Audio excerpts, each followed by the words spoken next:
ከዚህ ግቢ አልሄድም። እሺ ምን ቀይርኛ ቤት ሌላ ቦታ እንሂድ። የትም ትሄድ እኔ እከተልሃለሁ ከዚህ በኋላ። ሰላም ቤተሰብ እንዴት አመሻችሁ? እንግዲህ ሩታ ዘዋይ ድረስ ሄዳ አብርሃምን ይቅርታ ጠየቀችው። በጣም ነው የሚገርመው። እንዳለ ኮሜንታተር ቤተሰብ ላይክ ሼር ይድረስ ለሁሉም ማለት ነው። እንዳለ ኮሜንታተር እንግዲህ የአብርሃምን ሩታ ልትበቀለው ነው እያሉ ነው ማለት ነው እየጻፉላቸው ያሉት። ነገ ደግሞ ሌላ ነገር ያመጣሉ ማለት ነው። ስለዚህ ሩታ እንደ ሀሳብ ማለት ነው እንዴት የሰው ልጅ ሴት ልጅ እንዴት ወንድ ልጅን ትለምናለች?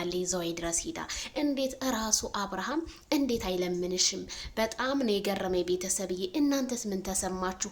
ያ አብርሃምና የሩታ ትዳር ከካሜራ ጀርባ ምን ይመስላል? ሶሻል ሚዲያ ፓብሊክ ላይስ ሲፖስት ምን ይመስላል? በጣም ነው የሚገርመው።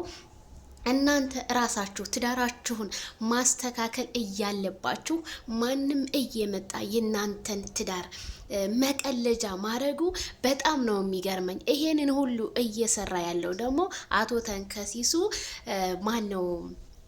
ፈረንጁ ነው። ቤተሰብ ይቅርታ አድርጉልኝ። እና ሩታ እንዴት ዘዋይ ድረስ ማን ይዞሽ ሄደ? መኪናው በቃ በመኪና ለብቻ ስትሄጂ አላየንም። እዛው ቪዲዮ ስቀዱ ነው ያየነው እኛ። ግን እንዴት ልትሄድ ቻለች ሩታ? እንዴት ሆኖ? ከትናንትና ወዳ ቪዲዮ ተፖስቶ ሸር አድርጋችሁልኝ ነበር እና በጣም ነው የገረመኝ። እዛ ላይ ራሱ አንድ ጋር ነበሩና አብርሃምና ሩታ አልተጣሉም። እሺ ባይጣሉ ኖሮ ቢሆን እንዴት እንደዚህ ትዳራቸውን ሊቀልዱበት ቻሉ? ዛሬ በቀል የተቀለደ ትዳር ነገስ በህይወታቸው ውስጥ ምንድነው የሚያመጣባቸው? ሌላ ነገር በቃ ይሄ በቀልድ ሲሰዳደቡ የነበረ ነገ እነሱ ላይ ችግር አይፈጥርባቸውም ወይ? ከዚህ ከትዳር የወጣ ነገር ቪዲዮ ብሰሩ እንደኔ መልካም ነው። አሁን አብርሃምና ሩታ በክርስቲያኖችም ጾም ገባ፣ በእኛም እንግዲህ ጾም ገባ።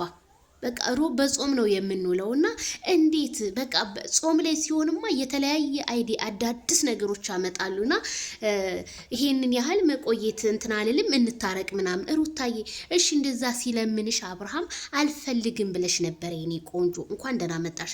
አልፈልግም ብለሽ እንዴት ዛሬ ደግሞ እንዴት ልትለምኚው ቻልሽ? ይሄማ የሆነ የተጠነሰሰ ሴራ አለ እንጂ እውነት ማይክል ጃክሰን እንዳለውም እኔ አልፈልግም እስከ ዛሬ ብዙ ነገር ሆኛለሁ፣ ብዙ ነገር ተባብለናል እያለ ነው ቤተሰብ።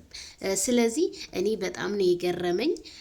ሩታ እንደዚህ ትሆኛለሽ ብዬ አስቤ አላቅም ነበረ። ግን አንቺ ራስሽን እንዴት ክብርሽን ለማንም ብለሽ ማውረድሽ ግን በጣም ብዙ ኦዲየንስ ነው ያዘነብሽ።